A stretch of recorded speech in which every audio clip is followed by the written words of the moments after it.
داگیرکەر گوڵ نادات لە یەخەیەوانەی بەرگری لە نەتەوەکەیان دەکەن. ئەژیەمینیش زیاتر نییە لە سەید ڕەزا و قازی و قاسملۆ و ئەوانەی دیکە کە لە پێناو نیشتماندا لە داردران. لە دەبیاتی سیاسی نوێدا چەندە کاراکتەرە سیاسی و دیپلۆماسیەکان نەخش لەسەر داهاتووی وڵاتەکانیان دادەنن، هێندە و زیاتریش کاراکتەرە ئەمنی و هەواڵگریەکان نەخش و سیاسەتی دوورمەودای وڵاتەکانیان مسۆگر دەکەن. هەموو ئەو سەقامگیریەی لە ناوخۆی وڵاتێکدا چ لە ئاستی سیاسی، ئابووری، بازرگانی و تا ئاستی یاسایشی کۆمەڵایەتی هەیە، لەسەر دەستی کاراکتەرە هەواڵگریەکان دەتوانن تا ئاستێکی زۆر دۆخەکە لە سەقامگیریدا بپارێزن. ماوەیەکە ناوی ئەژیەمین بەرپرسی ئاژانسی زانیاری و یاریدەدەری ڕاوێژگاری ئەنجومەن یاسایشی هەرێمی کوردستان بۆ تا ترێندی میدیا ناوچەیی و جیهانیەکان و بە گرنگیەوە باس لە ڕۆڵ و کاریگەری ئەو وەک یەکێک لە گرنگترین بەرپرسە هەواڵگریەکانی هەرێمی کوردستان و ناوچەکە دەکرێت.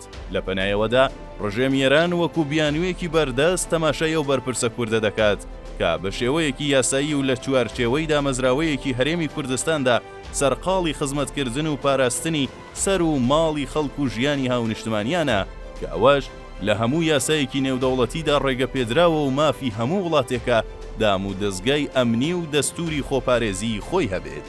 لە دوای ڕووداوی کوژرانی ئیسماعیل هەنیا لە نێو دڵی دەسەڵاتدارەتی ڕژێمی ئیسلامی ئێراندا، ڕژێمەکە و سوپاکەی و دەسەڵاتەکەی کەوتونەتە ژێر گوشارێکی قورس و سەختی نێوخۆیی و نێودەوڵەتی، کەوتۆتە بەردەمی حراجیەکی گەورە و بەردەوام میدیا نێودەوڵەتیەکان دۆخێکی هەستیاری خەجاڵەت بارانەی بۆ دەخولخێنن کە بۆچی تۆڵە ناکاتەوە و بۆچی دەستەوەستانە لە ئاستە و پێشێلکاریە ئەمنیە و تەنگ هەڵپێچنینانەی کە لەلایەن ئەمریکا و ئیسرائیلەوە ڕوبەڕووی بۆتەوە.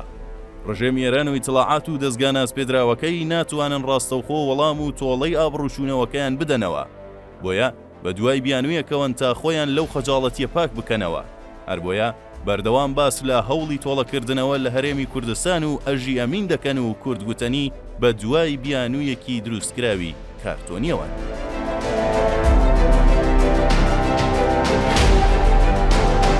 بێگومان لە چاوی داگیرکەریشەوە هیچ بەرگریکار و شۆڕشگەڕێکی نەتەوەی ویستراو نییە و هەمیشە وەک بربەست لە بەردەم برەودان بە داگیرکاری خۆیان دەیبینن.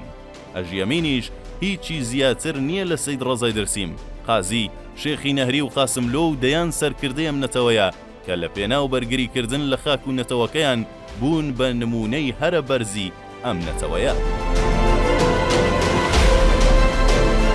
ئێران وەک ڕژێمێکی شکست خواردوو بنبۆش جگە لە ئاودیوکردنی کێشە ناوخۆییەکانی بۆ دەرەوەی وڵاتەکەی هیچ شەرعیەتێکی نەماوە و ئەوەی بەدەستیەوە ماوە تەنیا هەناردەکردنی بیر و باوەڕە مەزهەبیەکەیەتی بۆ وڵاتانی دراوسێ.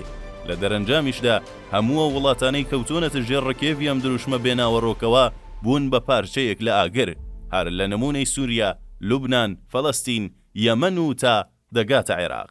سوپاس بۆ خوا توانیمان دوو موشک بخێنە خوارەوە و سیستەم مەعادە لە ئامادە باشیایە، هێزەکە مەعادە لە ئامادە باشیایە. زانیاریە دزە پێکراوەکان دەڵێن لە کۆبوونەوەی هەفتەی پێشووی سەرۆکایەتی ئێراندا مەسعود پزیشکیان پێشنیاری لێدان لە چەند بنکەیەک لە کوردستان یا ئازەربایجانی کردووە و گوتوویەتی لێدانی ڕاستەوخۆ لە ئیسرائیل هەم باجی قورسری دەبێت و هەم پەلکێشکردنمانە بۆ نێو ئەو جەنگەی کە سوتەمەنیەکەی تەنیا خۆمانین. ئەماش دەیسەلمێنێت کە ئێران لە بەردەم پوکانەوە و هەڵوەشانەوەی حتمی سیستەمەکەیدایە. هەر بە پێی زانیاریەکانی ئاژانسی ڕۆیتەرز، واشنگتن پۆست و فرانس پرێس، پزیشکیان گوتوویەتی وەڵامێکی کورتی سنووردار دەدەینەوە و هەڵمەتێکی فراوانی میدیایی بۆ دەکەین و بەو جۆرەش لەو دۆخە ئابڕوبەرە دەرباز دەبین کە ئێمەی ڕوبەڕووی جیهان و میلیشیا هاوپەیمانەکانمان کردوتەوە. ناوهێنانی ئەژیەمین وەکو بکەری چەندین کردەوە لە نێوخۆی ئێران و هاوکاریکردنی ئەمریکی و ئیسرائیلیەکان یەک لەو بیانوە بێبنەمایانەیە کە ڕژێمەکە بە دوایدا دەگەڕێت.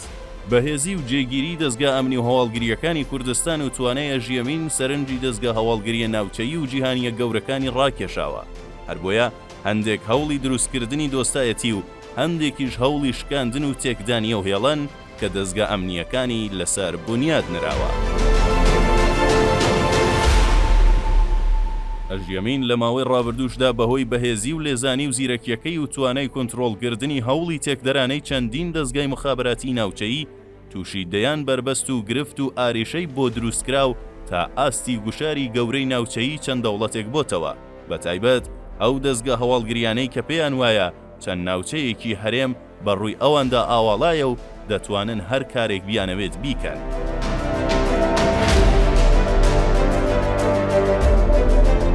دوجار ئەوەی گرنگاوەیە هەر هێزێکی هەرێمی و ناوچەی ئەگەر بیەوێت هەرێمی کوردستان بکات بە گۆڕەپان و شوێنی ڕشتنی ژەهری خۆی ئەوە دوجار ئێمەش خاوەنی بەرپرسانی هەواڵگری و لێهاتووی وەک ئەژیەمینین و ئێمەش وەک دامەزراوە ئەمنیە یاسایی و دەستوریەکانی خۆمان دەتوانین بچینە ناو دڵی دەستگا هەستیارەکانی داگیرکەران.